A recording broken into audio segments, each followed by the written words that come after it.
Hi viewers, welcome to our channel. ప్రస్తుతం మనతో పాటు దాము బాలాజీ గారు, సీనియర్ జర్నలిస్ట్, వాటితో ఒకసారి మాట్లాడదాం. నమస్కారం సార్.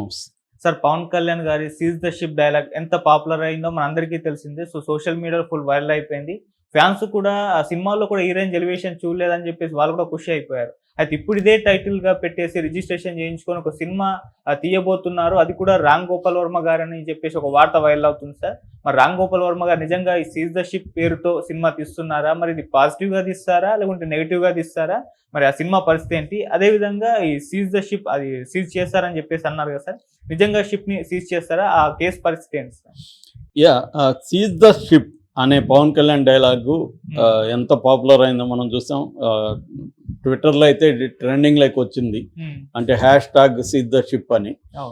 ఇంకా జనసేన వాళ్ళు కావచ్చు, పవన్ కళ్యాణ్ అభిమానులు కావచ్చు, విపరీతంగా రెచ్చిపోయారు ఆ డైలాగు. ఆయన చెప్పిన విధానం, ఆ పద్ధతి అంతా కూడా ఇది ఒక సినిమాటిక్గా ఉంది. మామూలుగానే పవన్ కళ్యాణ్ ఏది చేసినా ఒక డ్రామాటిక్గా ఉంటుంది ఆయన యాక్టివిటీ. అది ఇన్హెరెంట్గా ఆయన క్యారెక్టర్లో ఉంటుంది.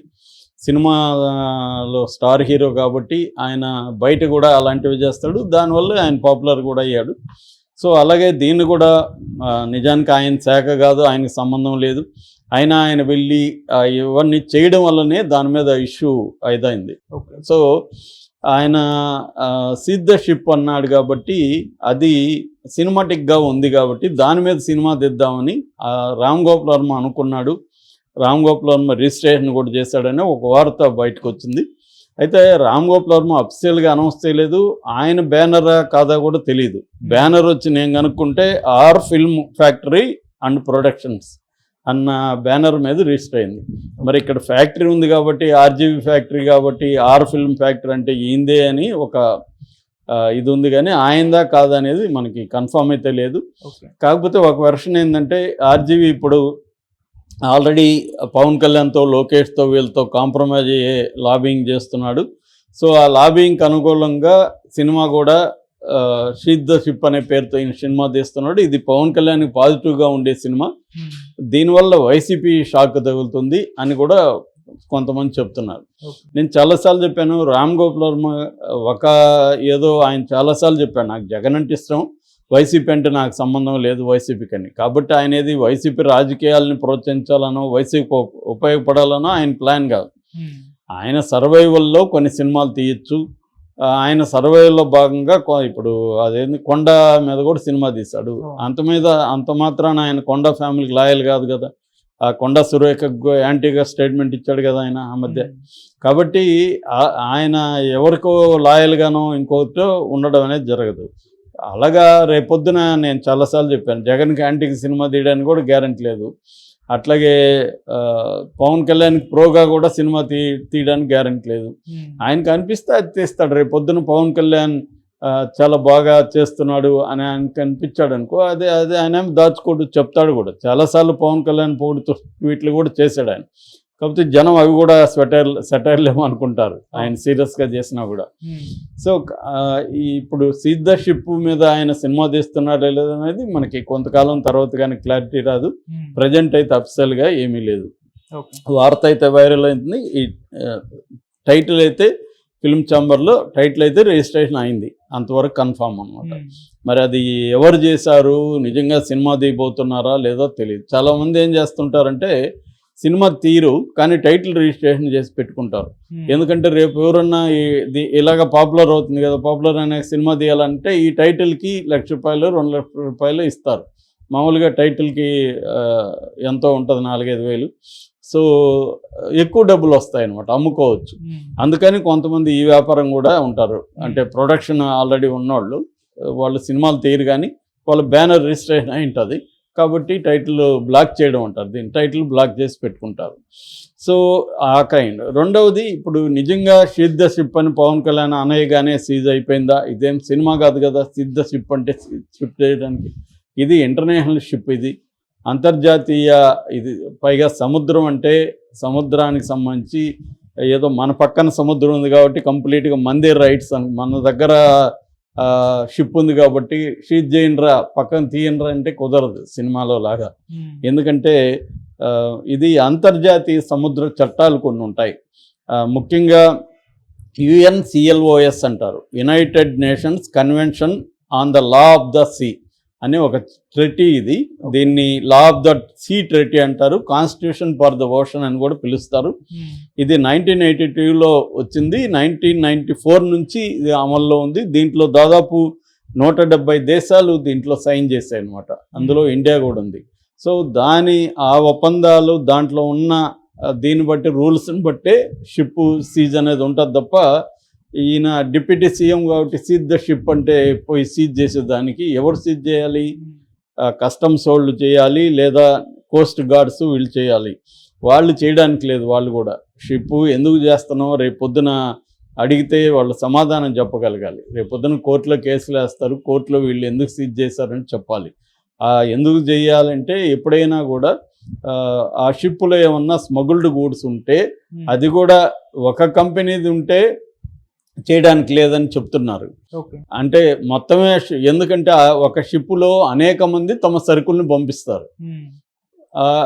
ఇప్పుడు మనం బస్సులో ఉంది, బస్సులో నేను ఒక స్మగుల్డ్ సరుకు సూట్ కేసు పెట్టాను.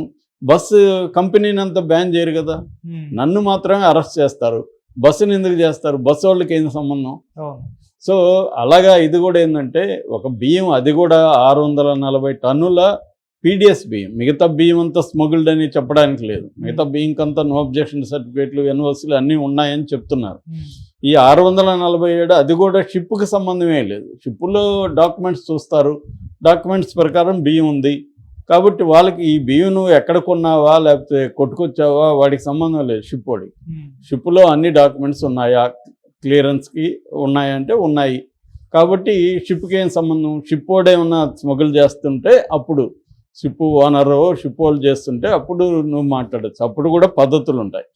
అంటే ఒకవేళ పవన్ కళ్యాణ్ అలాగా షిప్ తప్పు జరుగుతుంది, అక్రమం జరుగుతుంది, షిప్ కూడా దీంట్లో వాటా ఉందని నమ్మితే ఆయన చేయాల్సింది ఏంటి? ఇటు నేషనల్ ఏజెన్సీలు ఉంటాయి, ఎన్ఐఏ కానీ, నేషనల్ ఇన్వెస్టిగేటివ్ ఏజెన్సీ కానీ, ఐబీ కానీ, ఇంటెలిజెన్స్ బ్యూరో కానీ, వీళ్ళకి కంప్లైంట్ ఇవ్వాలి. సెంట్రల్ గవర్నమెంట్కి కంప్లైంట్ ఇవ్వాలి. అందుకని ఆయనకి తెలుసు. అది ఆయనకు కూడా సీజ్ ద షిప్ అంటే సీజ్ అయిపోదని పవన్ కళ్యాణ్ తెలియకేం కాదు. కాకపోతే డ్రామాటిక్గా ఉండడం కోసం ఆ ఎఫెక్ట్ ఇచ్చాడు అంతే. పవన్ కళ్యాణ్ తెలియదని నేనైతే అనుకోవట్లేదు. సో అందుకని రేపు కోర్టు దీంట్లో ఇది ఉంటుంది, కస్టమ్స్ ఇన్వాల్వ్ అవుతాయి, కోస్ట్ గార్డ్స్ ఇన్వాల్వ్ అవుతారు, సెంట్రల్ గవర్నమెంట్ ఇన్వాల్వ్ అవుతుంది. ఇవన్నీ అయితేనే అది అవుతుంది. సో అందుకని ఇప్పుడు ఏంటంటే షిప్ అయితే సీజ్ కాలేదని నిన్ననే principal customs commissioner N Sridhar ప్రకటించాడు. ఆయన చెప్పాడు కూడా, ఒక్క సరుకు స్మగుల్డ్ సరుకు ఉన్నంత మాత్రం షిప్ని సీజ్ చేయడానికి లేదు. అట్లాగే బియ్యం కూడా స్మగుల్డ్ సరుకు కాదు, దానికి గూడ్స్ కిందకి రాదనేది కూడా వాదన వినిపిస్తుంది. అందుకనే చంద్రబాబు ప్రభుత్వం దీని మీద ఒక 6 మందితో కూడిన ఒక సిట్టు వేసింది. వినీత్ బ్రిజ్లాల్ ఆధ్వర్యంలో ఐపీఎస్ ఆఫీసర్. అందులో ఒక సిఐడి ఎస్పీ ఉమామేశ్వరరావు ఉంటున్నాడు. దాంతోపాటు డిఎస్పీలు 4 ఉంటారు, అశోక్ వర్ధన్ రెడ్డి, గోవిందరావు, బాలసుందర్రావు, రత్తయ్య. అయితే ఇక్కడ కూడా మళ్ళీ ఈనాడులో ఒక కథనం వచ్చింది. ఇందులో 2 డిఎస్పీలు వైసీపీకి అనుకూలంగా ఉన్నవాళ్ళు, వీళ్ళని ఎందుకు వేశారని కూడా ఒక ఇది వచ్చింది. ఎందుకంటే ఈ స్మగుల్డ్ గూడ్స్ వెనక, బియ్యం వెనక వైసీపీలో ఉన్నారనేది కదా వాదన. రెండోది ఏంటి, డీప్ వాటర్ పోర్ట్ వేరు, యాంకరేజ్ పోర్ట్ వేరు. ఇక్కడ యాంకరేజ్ పోర్ట్లో జరిగింది.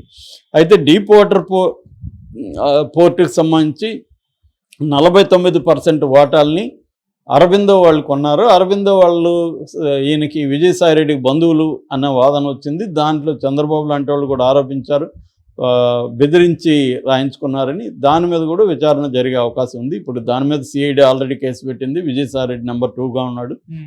అది కూడా జరుగుతుంది. అయితే ఇప్పుడు ఈ సిట్టు ఆల్రెడీ 13 ఎఫ్ఐఆర్స్ కాకినాడ బియ్యానికి సంబంధించి ఉంది. 5 ఏళ్లలో దాదాపు 5,000 కోట్ల రూపాయలు విలువ చేసే 13 లక్షల టన్నుల బియ్యం స్మగుల్డ్ అనేది చెప్తున్నారు. ఈ 13 ఎఫ్ఐఆర్ని సిట్ పరిశీలిస్తుంది. దీంట్లో ఉన్న స్టేక్ హోల్డర్స్ అందరిని కలుస్తుంది. 15 రోజులకు ఒకసారి నివేదిక అనేది ప్రభుత్వానికి సమర్పిస్తుంది. ఈ నివేదిక వెళ్ళినాక ఆంధ్రప్రదేశ్ ప్రభుత్వం షిప్ మీద ఏమన్నా చర్యలు తీసుకోవాలనుకుంటే సెంట్రల్ గవర్నమెంట్కి నివేదిక పంపిస్తుంది. షిప్ వాళ్ళ పాత్ర కూడా ఉంది. ఆ షిప్ మీద కూడా మీరు తీసుకోండి అని. ఎందుకంటే ఇది అంతర్జాతీయ షిప్, పనామా వాళ్ళది స్టెల్లా అనేది అంతర్జాతీయ వాటర్స్లో అది పర్మిషన్ ఉంటుంది. దానికి ఏ వాటర్లోనూ వెళ్ళడానికి పర్మిషన్ ఉంటేనే ఆ రూట్లో వెళ్తారు. ఎందుకంటే ఇక్కడ సావరిన్ వాటర్స్ అంటారు. సావరిన్ అంటే మనకి కొంతవరకు సముద్రంలో కొంత భాగం వరకు మనకి హక్కు ఉంటుంది. అది దాటితే మనకి హక్కు ఉండదు. మిగతా వేరే స్టేట్కి వెళ్ళిపోతుంది. పుష్ప 2లో కూడా చూపించారు, అది శ్రీలంక వాటర్ సార్ అని వెళ్ళిపోయినాక. సో అలాగా ఈ